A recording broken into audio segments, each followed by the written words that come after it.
Salam Guru Penggerak, salam sehat dan bahagia Bapak Ibu Guru di seluruh Nusantara. Assalamualaikum warahmatullahi wabarakatuh.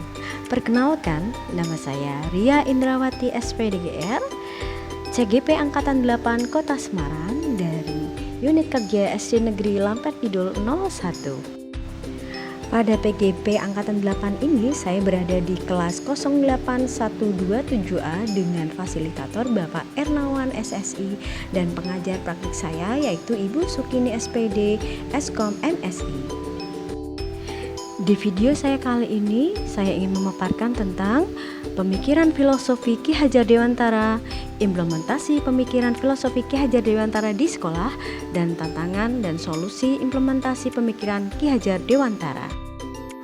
Adapun tujuan pendidikan menurut pemikiran Ki Hajar Dewantara, pendidikan yaitu menuntun segala kodrat yang ada pada anak-anak agar mereka mencapai keselamatan yang setinggi-tingginya baik sebagai manusia maupun sebagai anggota masyarakat.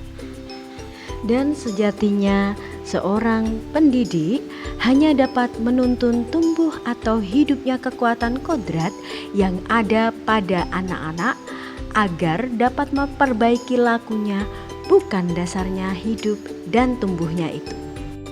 Sesuai dasar filosofi Ki Hajar Dewantara, bahwa petani itu diibaratkan juga sebagai seorang guru. Kita ambil contoh perbandingannya dengan hidup tumbuh-tumbuhan seorang petani. Dalam hakikatnya sama kewajibannya dengan seorang pendidik yang menanam padi, misalnya hanya dapat menuntun tumbuhnya padi.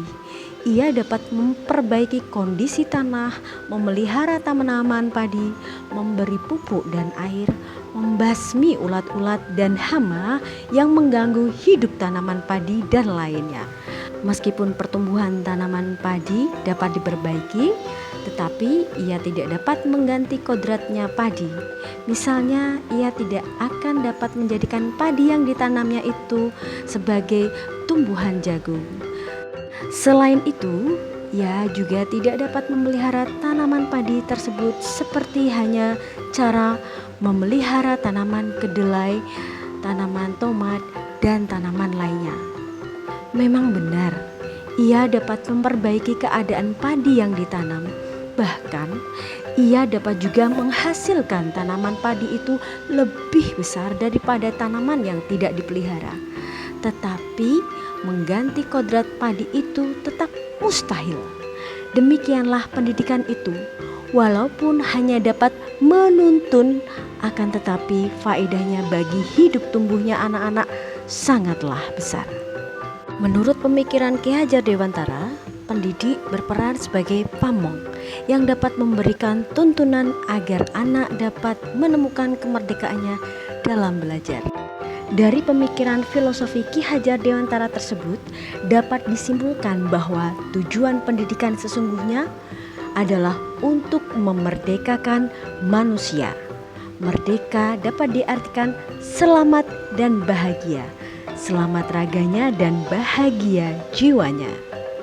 Dalam proses pembelajaran, guru juga hendaknya dapat menuntun murid mendapatkan keselamatan dan kebahagiaan dengan cara menghamba kepada murid, yang artinya pendidikan tersebut menekankan pada minat, kebutuhan, dan kemampuan individu, menghadirkan model dan metode belajar yang menggali motivasi untuk membangun habit atau kebiasaan anak menjadi pembelajar sejati.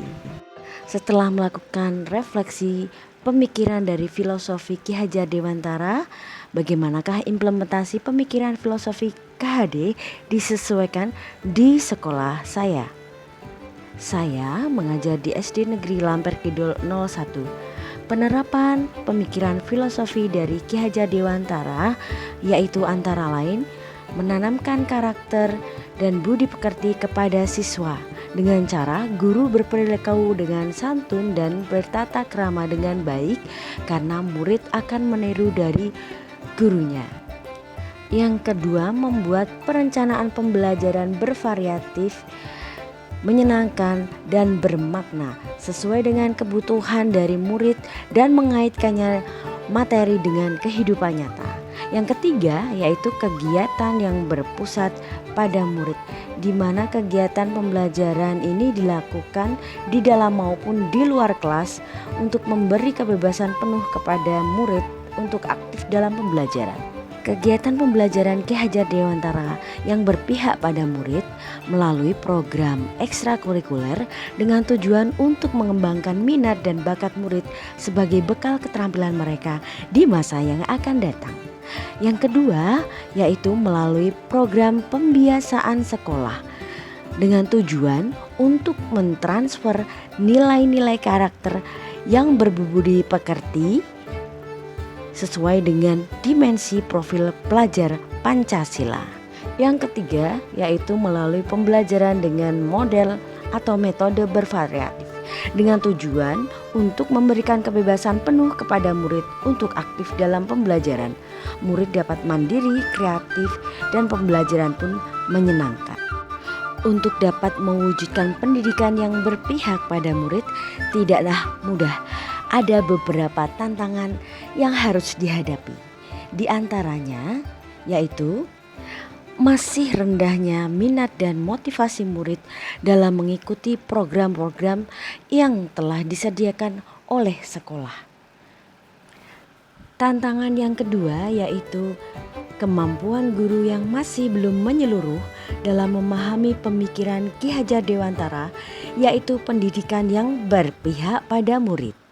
Dari tantangan tersebut, bagaimana solusi agar tercipta pendidikan yang berpihak pada murid? Berikut ini ada 3 solusi untuk menjawab tantangan dari implementasi pemikiran KHD. Yang pertama, guru mengikuti berbagai pelatihan, seminar ataupun workshop untuk dapat mengembangkan keterampilan dan menguatkan tentang pendidikan yang berpihak pada murid. Yang kedua, menggunakan model atau metode yang bervariatif agar murid lebih nyaman saat belajar di kelas. Dan yang ketiga, guru tidak boleh bosan dalam memberikan teladan yang baik kepada murid. Demikianlah video dari saya. Semoga apa yang saya sampaikan bermanfaat bagi Bapak Ibu guru semua. Terima kasih. Wassalamualaikum warahmatullahi wabarakatuh. Salam guru penggerak.